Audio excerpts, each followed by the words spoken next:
रात काफी काली हो चुकी थी और गांव की गलियां बिल्कुल सुनसान थीं।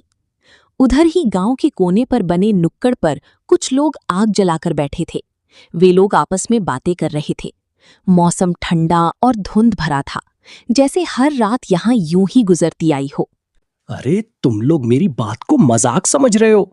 वो जंगल का रास्ता कोई कहानी नहीं है, बल्कि मैंने उसे अपनी ही आंखों से देखा है। दिन में तो वो जंगल सही लगता है, मगर रात में वो जगह बहुत ही खौफनाक हो जाती है। और कहते हैं कि जो भी रात को उस जगह से गुजरता है, वो खाली हाथ नहीं लौटता। या तो बीमार पड़ जाता है या फिर कहीं गायब हो जाता है। अरे वो जंगल का रास्ता छोड़ो, ये भूत सच में होते हैं।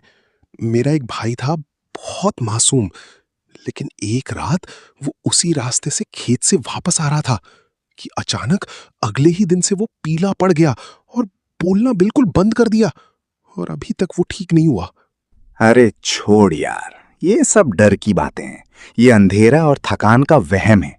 किसी को बुखार हो जाए तो भूत, किसी की तबीयत खराब हो जाए तो छलावा। अगर सच में ऐसा कुछ होता तो अब तक सबको नजर आ चुका होता।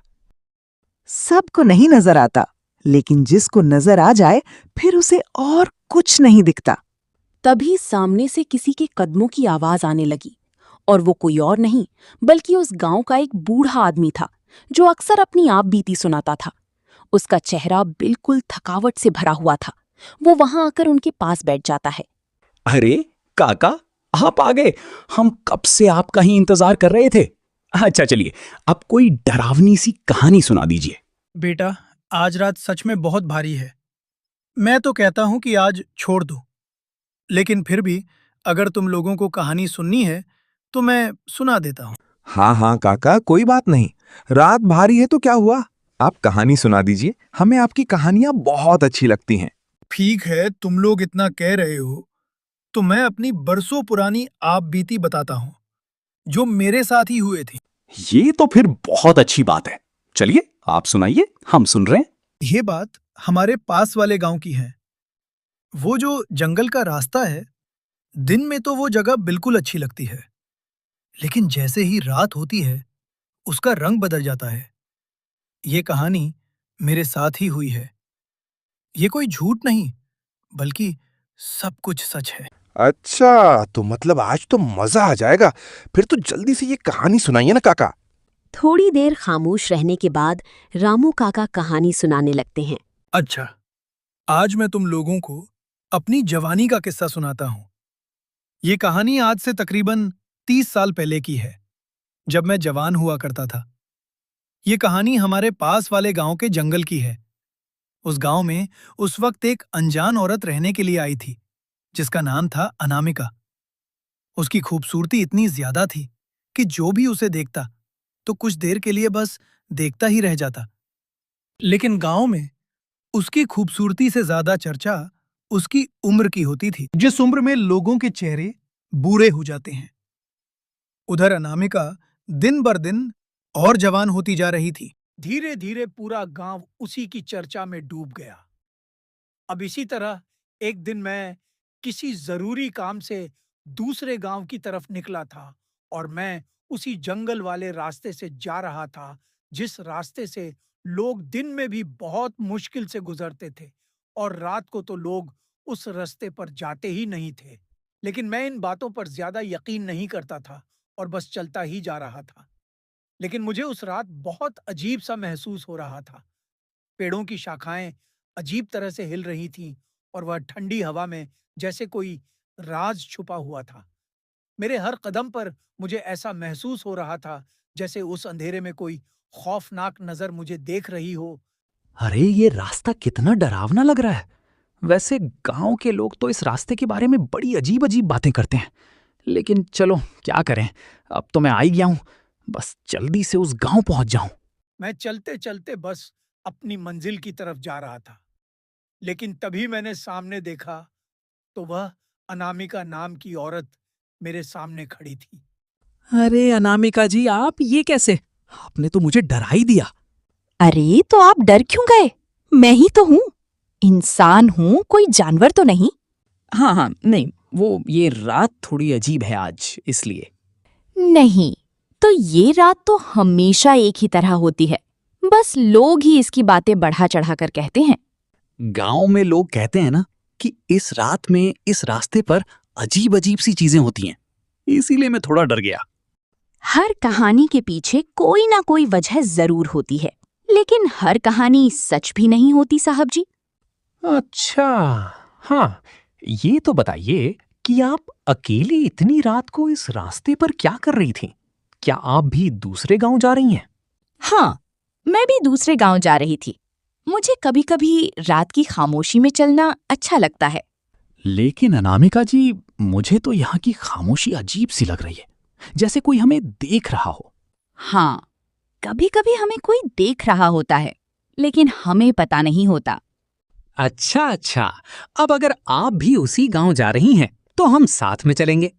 हाँ, ठीक है।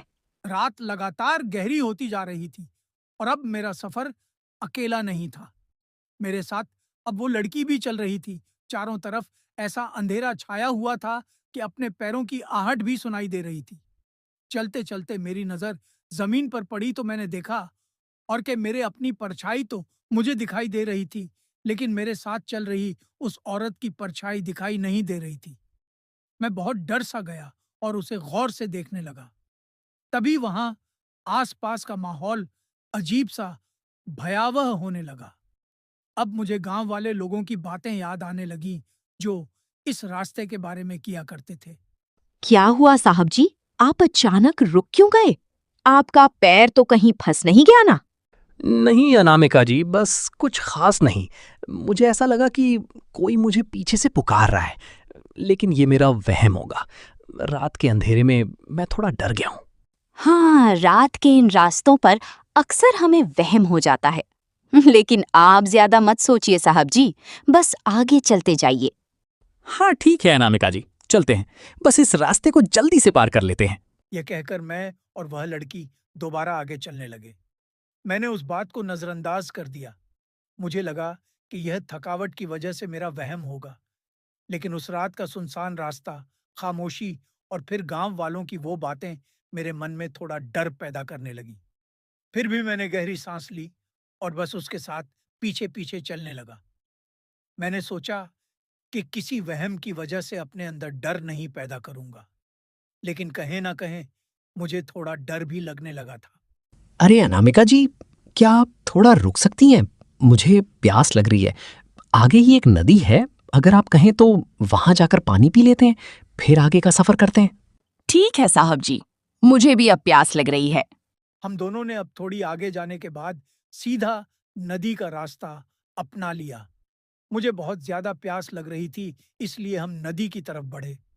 वो जगह गांव वालों के लिए मशहूर थी। जो भी वहां से गुजरता या तो पानी पीने के लिए रुक जाता या आराम करने के लिए। हम दोनों नदी के पास पहुंचे और झुककर पानी पीने लगे, लेकिन जो हुआ वह बहुत डरावना था। जब मैं पानी पीने वाला था तो मैंने देखा कि नदी में मुझे मेरे परछाई साफ नजर आ रही थी, लेकिन उस लड़की के परछाई कहीं भी नहीं थी। पानी में सब कुछ दिख रहा था, लेकिन उसकी परछाई नहीं थी। ये नजारा देखकर मेरा दिल अंदर से घबरा गया।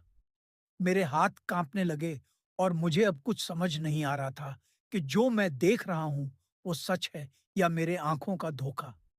कुछ पल मैं बस पानी में ही देखता रहा। तभी अनामिका ने कहा, क्या हुआ साहब जी, चले? तो हमने पानी पीकर आगे बढ़ना शुरू किया, लेकिन मेरे मन में एक डर बैठ चुका था। नदी से हम आगे बढ़ गए, लेकिन जो मैंने वहां देखा था वह मेरे दिमाग में बार बार आ रहा था। फिर मैं रुक गया। देखा तो वह लड़की वहां नहीं थी। मैंने इधर उधर नजर दौड़ाई, लेकिन वह कहीं नहीं दिखी।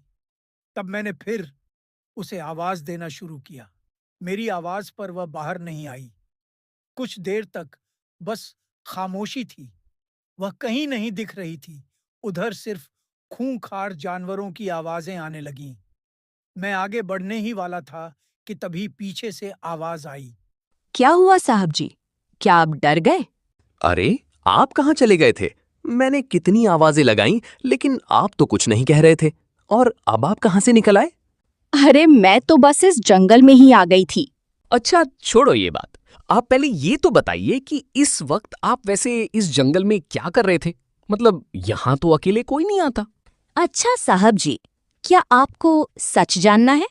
तो फिर सुनिए, मैं यहाँ ऐसे ही नहीं आई हूँ। मैं तो अपना शिकार ढूंढने आई थी। शिकार? कौन सा शिकार? ये आप मजाक कर रहे हैं क्या? या मुझे डराने के लिए ऐसा कह रहे हैं? अरे डर तो अभी शुरुआत है, असली रात तो अभी बाकी है साहब जी।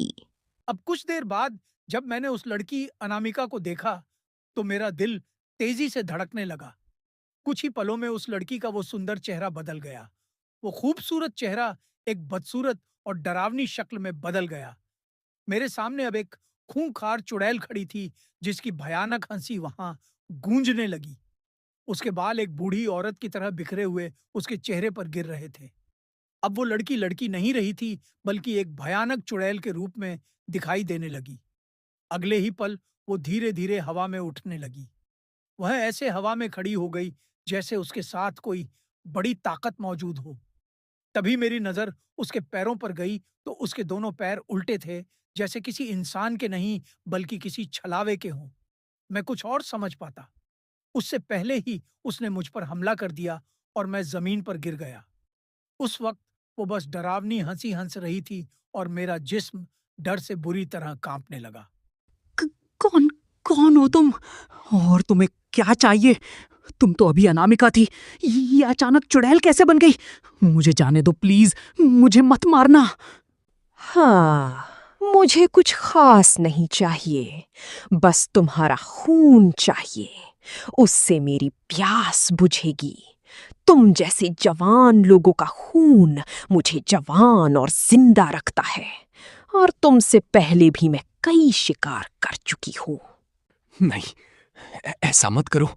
मैं किसी को कुछ नहीं बताऊंगा। अब बहुत देर हो चुकी है। इस रात का इंतजार मैं कब से कर रही थी, और अब वो रात आ गई। मैंने उससे बहुत मिन्नतें की, लेकिन वो बस मुझ पर हंस रही थी। जमीन पर गिरने के बाद भी मैंने हिम्मत नहीं हारी। मैं डरा हुआ था, लेकिन मैंने जल्दी से वहां से उठाकर भागने लगा। वो उड़ती हुई मेरे पास आ रही थी। मैं और तेजी से भागने लगा। मेरा दिल तेजी से धड़क रहा था। ऐसा लग रहा था जैसे अभी हार्ट अटैक हो जाएगा। मेरे कदम बिना रुके बस आगे बढ़ते जा रहे थे। मेरे पीछे देखने की हिम्मत नहीं हो रही थी, लेकिन मुझे साफ महसूस हो रहा था कि मेरे पीछे वो खतरनाक चीज आ रही है। मैं आगे आगे भाग रहा था और वो चुड़ैल मेरे पीछे थी। अरे ये क्या? कहाँ भाग रहे हो तुम? तुम मुझसे बचकर नहीं जा सकते। रुक जाओ, ये तो मेरा आज का शिकार है। इस छलावे से तुम कहीं नहीं भाग सकते। रुक जाओ, इस जंगल से मुझसे कोई भी बचकर नहीं भाग सकता। तुम भी बेकार कोशिश मत करो, क्योंकि इस काले रास्ते में तुम्हारा बचना नामुमकिन है। उस अंधेरे रास्ते पर भागते हुए मेरे मन में बस एक ही बात थी कि मुझे किसी भी तरह उस जगह से बाहर निकलना है, वरना वो रात मेरी जिंदगी की आखिरी रात बन सकती थी। मैं आगे आगे भागता रहा और वो चुड़ैल मेरे पीछे थी। मैंने हिम्मत नहीं हारी और बस दौड़ता ही गया। फिर चलते चलते मुझे थोड़ी रोशनी नजर आई। जब मैंने ध्यान से देखा तो वहां गांव के कुछ लोग खड़े थे और आपस में बातें कर रहे थे। वहां मौजूद लोगों में गांव का एक आदमी हीरा लाल भी था। मैं दौड़ते हुए उनके पास चला गया। मुझे ऐसा लगा जैसे अब मेरी जान बच जाएगी, लेकिन वो खतरा अभी भी मेरे पीछे था। बचाओ, अरे मुझे बचाओ, मेरे पीछे चुड़ैल पड़ी हुई है, कोई मेरी मदद करो। अरे क्या हुआ बेटा, तुम इतने डरे हुए क्यों हो? यहीं पर है वो मेरा पीछा कर रही है। वो आज मेरा खून पी जाएगी, मुझे बचाओ। लेकिन तुम्हारे पीछे तो कोई भी नहीं है। आओ, आराम से बताओ, तुम्हारे साथ क्या हुआ है? वो जो हमारे गांव में अनामिका नाम की लड़की आई है, वो इंसान नहीं है, वो एक चुड़ैल। मैंने उन लोगों को सारी बात बताई कि मेरे साथ क्या क्या हुआ। क्या तुम सच कह रहे हो? वो सुंदरी नाम की लड़की एक खतरनाक चुड़ैल है? अच्छा, तुम चिंता मत करो, हम इस बात का पता लगाएंगे। अब उन गांव वालों ने फैसला कर लिया और वो सब मेरे साथ उस सुंदरी के घर चले गए। हम सब उसके घर के पास खड़े थे और वो लड़की बिल्कुल सही सलामत वहां खड़ी थी। उसे देखकर मैं घबरा गया। यही है वो डायन। ये कोई इंसान नहीं है, ये डायन है, भूत है, छलावा है। इसने जंगल में मुझे अपना असली रूप दिखाया था। ये कोई जवान लड़की नहीं है, बल्कि ये एक बूढ़ी औरत है। ये लोगों का खून पीती है। अरे, ये क्या बोल रहे हो आप साहब जी? मैं तो तुम्हारे गांव की ही लड़की हूँ और तुम मुझ पर इल्जाम लगा रहे हो। क्या तुम्हारे पास इस इल्जाम का कोई सबूत है? तो बताओ। हाँ बिल्कुल, मैंने देखा था कि जंगल में इसके पैर सीधे नहीं थे और जब हम थोड़ी आगे गए तो मेरी परछाई जमीन पर दिख रही थी, लेकिन इसकी परछाई नहीं थी। ये इंसान नहीं है। अब जब नजर उस सुंदरी पर पड़ी तो एक भयानक सच सबके सामने आने लगा। वहां खड़े सभी लोगों की परछाइयां जमीन पर दिख रही थीं, लेकिन सुंदरी की परछाई नहीं थी। ये देखकर सबको यकीन हो गया कि मैं सच कह रहा हूं। फिर सबने मिलकर सुंदरी को पकड़ लिया और गांव के बीच में ले जाकर एक पेड़ के पास खड़ा करके बांध दिया। अब वो अपने असली रूप में थी। लोगों ने जल्दी से आग लगा दी। जैसे ही आग भड़की, वो लड़की जलने लगी, तड़पने लगी और फिर चीखते हुए कहने लगी, तुम सबको क्या लगता है कि मेरे मरने के बाद तुम सब बच जाओगे? ऐसा कभी नहीं होगा। तुम लोग मुझसे बच नहीं सकते। मैं वापस आएगी। मैं हर काली रात में आऊंगी। वो चुड़ैल चिल्लाती रही, चीखती रही और कहती रही कि मैं वापस आऊंगी, मैं तुम्हें नहीं छोड़ूंगी। और फिर वो आग में जलकर राख हो गई। उस दिन के बाद से गांव में थोड़ा सुकून आ गया और सब लोग चैन से रहने लगे। इस तरह उस दिन गांव वालों ने मेरी आंखों के सामने उस चुड़ैल को जला दिया और मैं उस दिन उसके शिकार बनने से बच गया था। अरे वाह चाचा, क्या कहानी सुनाई है। सच में जो भी कहो, लेकिन यहां पर आपकी कहानी के बिना बैठना भी अच्छा नहीं लगता। अब हमें आपकी कहानी सुनने के लिए कल का इंतजार करना होगा चाचा।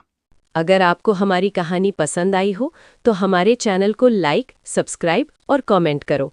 धन्यवाद।